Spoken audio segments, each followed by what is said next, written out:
Most totals across the state will stay under 2 inches, but we will see some pockets. And I do think this is a fairly good placement for one pocket at least across Wright, Franklin, Hamilton, and Hardin County, where we could see a pocket of 3 or more inches. Now we have a southwest surface wind, but a lot of this cloud cover is moving in from the northwest. So this tells us it's mid and upper level cloud cover that continues to fill in across the state. Typically we see this kind of pushing toward the east fairly fast.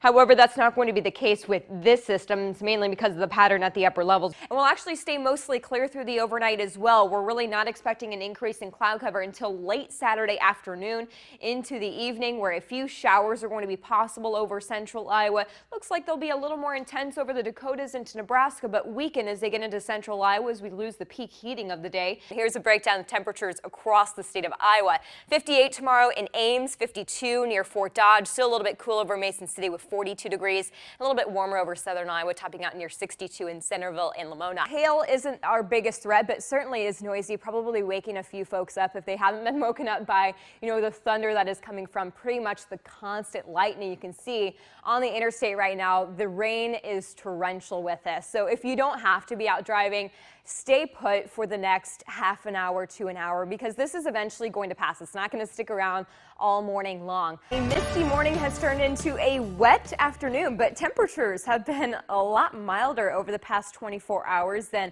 what we've experienced earlier this week. Right now, 63 in Ames as well as Fort Dodge, 68 in Audubon with 66 near Centerville, and 70 degrees right now in Ottumwa. A warm front lifting over the central and southern portions of the state, which is where some of our warmer temperatures are, but also where our showers and thunderstorms continue to be. So those are lifting up right along the Interstate 80 corridor. We'll continue to lift up a little farther north than Interstate 80, but they remain fairly weak. As you may remember earlier this morning, we started off with a few showers, and so we just don't have a ton of energy in the atmosphere for these to actually become strong to severe. So you may notice a couple rumbles of thunder throughout the afternoon and early evening, but a better chance is that it's going to stay fairly weak as far as the strength of the thunderstorms go. Now, we have seen some clearing over parts of southern Iowa into Missouri, so we do actually have a chance for some stronger thunderstorms in that part of the state throughout the evening tonight. And initially starting to see some of these thunderstorms really continue throughout the early afternoon. Better chance for more storms forming after sunset tonight in the southeastern portions of the state, but will likely be dry by midnight. So here's 3 p.m. Just a couple isolated stronger storms. Most of them are going to be fairly weak along Interstate 80, but then they become a little more numerous, gain a little bit more energy in parts of southeastern Iowa. So that is where our better chance for strong to severe storms are throughout the evening tonight.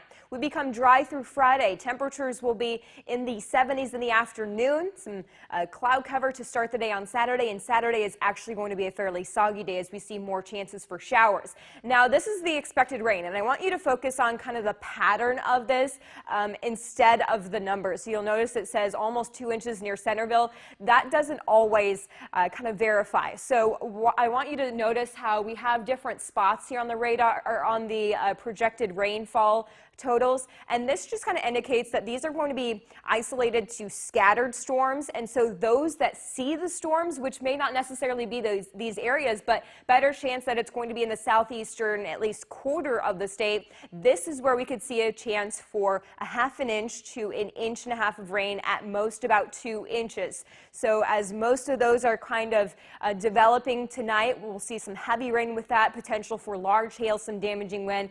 An isolated tornado or two cannot be ruled out, but a better chance for that is going to be into parts of Missouri.